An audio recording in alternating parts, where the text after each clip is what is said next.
ఓం నమ శివాయ. శ్రీశైల మల్లికార్జున మేడారం సమ్మక్క సారక్క చెలుకూరు బాలాజీ స్వామి. ఓం నమ శివాయ. గోపురం టీవీ చూసే వాళ్ళ ప్రేక్షకులందరికీ నమస్కారం. నా పేరు రామ్ శాస్త్రి. చిలక జోషం అంటండి ఆ కాలంలో ఉంది, ఇప్పుడు గుడుక ఉంది, ఇక ముందు గుడుక నడుస్తుంది. చిలక జోషం అంటే నిజం ఉందండి, నమ్మండి, వినండి. 12 రాశుల మీద ఏ రాశి మీద గురుబలం ఎంత ఉంది, ఏ రాశి మీద శనిబలం ఎంత ఉంది చెప్తా వినండి.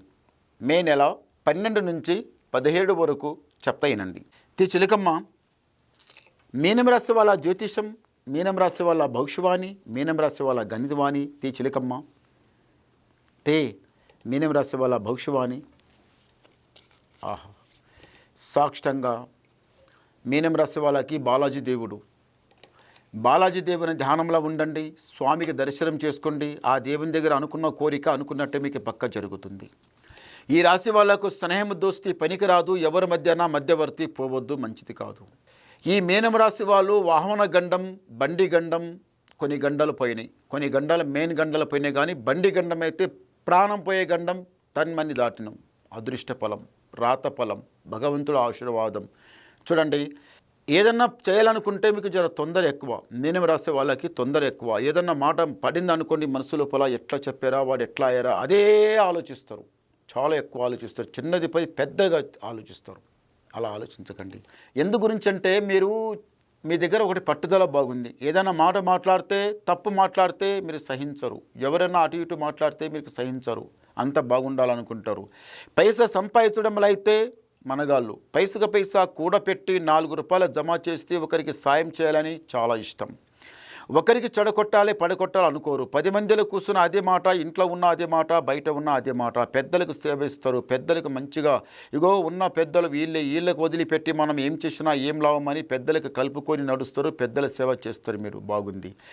రాతఫలం ఎట్లా ఉందంటే మీకు ముందల శని బలం కొంచెం తక్కువ ఉంటుంది, గురుబలం మీకు చాలా ఎక్కువ ఉంటుంది, జరుగుతుంది. ఇంటి లోపల కొంత కళ్యాణం గురించి ఆలోచిస్తుండ్రు. పెళ్లి చేయాలి, ఇంటి లోపల పెళ్లికి వచ్చిన వాళ్ళు ఉన్నవారు ఎలా చేయాలి, ఎట్లా లేదు, మనకు ఎవరైనా సపోర్ట్ చేస్తారా, లేకపోతే మేమే గన మా సొంత హిమ్మతి నుంచి అయితే అనుకుంటున్నారు. సొంత హిమ్మతి నుంచి అవుతుంది. కానీ భగవంతుని మీద భారం పెట్టండి, దేవుని మీద భారం పెట్టండి, పనులు చేయండి, అవుతాయి.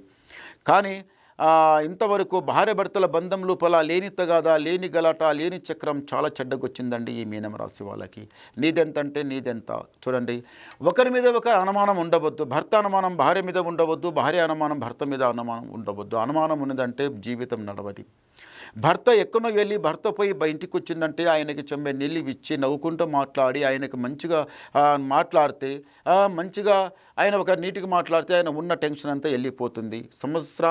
సంసారం ఎట్లా నడుస్తుందంటే ఒక సముద్రం మీద ఒక షిప్ ఎట్లా నడుస్తుందో సంసారం అట్లా నడుస్తుంది. అంతే తప్ప భర్త ఏదో పనికి పోయి వచ్చిన తర్వాత కర్మన్యాయం మీద అరవడం, లేని మాట మాట్లాడడం, భార్య గుడిక జాబుకు పోయి వచ్చిన తర్వాత భార్య మీద అరవడం, భార్య భర్త మీద, భర్త భార్య మీద ఇట్లా అనుమానం పట్టి ఊక అరవడం, అది సంసారం ఆగం చేసినట్టు. ఇంటి లోపల మీరు ఎంత అమృతం తిన్నా, ఎంత ఏది తిన్నా కానీ మనసు శాంతం ఉండదు, ఇంట్లో బరకత ఉండదు, అస్సలు చైన్ ఉండదు. ఎక్కడ చేస్తే ఒకటవుతుంది. చూడండి, భార్య భర్తల బంధం వచ్చింది, అదంతా అంతవరకే ఉండాలి.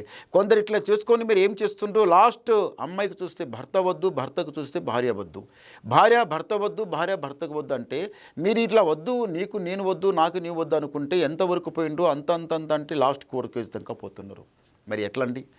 సంసారం మీకు చదువు ఉంది, తెలివి ఉంది, జ్ఞానం ఉంది, అంత ఉంది, అంత మంచి జరుగుడుక ఈ భార్య నాకు వద్దు, ఈమె నాకు వద్దు, ఏరి చేసుకుంటాం. ఆమె గుడుక ఈ భర్త నాకు వద్దు, నేను ఏరి చేసుకుంటా, ఇలా అనడం లోపల చాలా తప్పు. ఎందు గురించి అంటే ఇదంతా మీరు మీ కళ్ళలో మీరు ఏళ్ళు పొడుకోసుకున్నట్టే, చాలా మంచిది కాదు. ఇది ఇట్లేగా ఉంటే అది కరెక్ట్ కాదు. ఒకరి గుణం ఒకరు అర్థం చేసుకొని మీరు ఒక లెక్క ప్రకారం నడిచేది ఉంది. ఈ మీనం రాశి వాళ్ళ దగ్గర జ్ఞానం, తెలివి అంత బాగుంది కదా.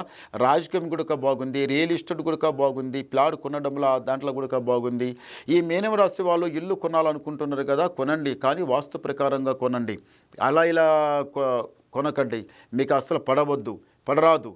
మంచిగా ఉన్న స్థలం కొనాలంటే అది మంచిగా ఒక స్థలం కొనండి. దానికి పైసా నుంచి లెక్క కాదు, ఇల్లు నుంచి లెక్క, వాస్తు ప్రకారంగా కొనండి. ఈ మీనం రాశి వాళ్ళ దగ్గర మళ్ళీ ఒకటి ఏముందంటే చిన్న పెద్ద అందరూ ఒకటి ఐకమత్యంగా నడవాలి, ఈ మెట్టు దాటాలి, పై మెట్టు లెక్కాలని మనసులో ఉంది కదా, మీరు తప్పనిసరిగా అలాగే లెక్కుతారు, అలాగే నడవండి.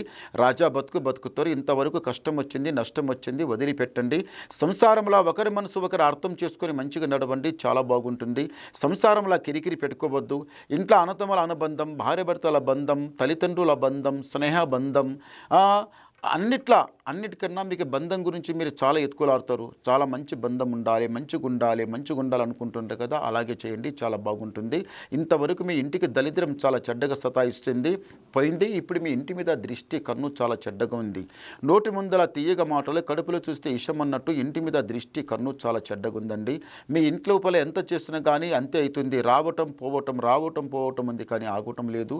ఈ మధ్యన కొంచెం మనసు శాంతం లేకుండా నడుస్తుండ్రు మీరు. దానికి ఏం చేయాలి? సాక్షాంగా చెలుకూరు బాలయ్య స్వామి దర్శనం చేసుకొని, లేకపోతే 7 కొండల మెట్లు ఎక్కుతంటే 7 కొండల మెట్లు ఎక్కండి. శ్రీశైలం మల్లికార్జున స్వామి గుడికి పోయిరండి. వైకుంఠం, కైలాసం ముందు స్వామివారి దర్శనం చేసుకుని రండి, 7 కొండల మెట్లు. ఆ తర్వాత శ్రీశైల దర్శనం చేసుకోండి, లేకపోతే శ్రీశైలం దర్శనం చేసుకున్న 7 కొండలు చేయండి, చాలా బాగుంటుంది. ఇది పెద్ద దర్శనం, చాలా గొప్ప దర్శనం చేసుకోండి, చాలా బాగుంటుంది. మీకు లైఫ్ అంతా బాగుంటుంది, సుఖంగా సంతోషంగా ఉంటారు. మీరు రాజా బతుకుతారు. ఒకసారి గవ్వలేద్దాం. ఓం నమ శివాయ. 4 చాలా మంచి గవ్వలు పడ్డాయండి. ఈ మీనం రాశి వాళ్ళకి ఆదాయం 14, యాయం 11, రాజపూజ ఫలం 7, అవమానం 2. అంటే గురుబలం మీకు చాలా ఎక్కువ ఉంది, శని బలం మీకు చాలా తక్కువ ఉంది. గురుబలం మీకు చాలా బాగున్నప్పుడు మీరు ఏ పని గుడిక చేయండి, మంచి కలిసి వస్తుంది. రాజా బతుకుతారు, సుఖంగా సంతోషంగా ఉంటారు, అంతా జయమే జరుగుతుంది. ఉన్న కీడి కిటకం అంతా దూరం అయిపోతుంది. మంచి గడియ ముందల ఉంది, తొందరపడకని నిదానం చేయండి, చాలా మంచి జరుగుతుంది. ఇంకా మీరు ఏమన్నా డౌట్ క్లియర్ చేసుకోవాలనుకుంటే, వినాలనుకుంటే నాకు ఫోన్ ద్వారా మాట్లాడండి, మీ డౌట్ క్లియర్ చేసేస్తా, ఉన్నది మొత్తం చెప్పేస్తా. నమస్కారం.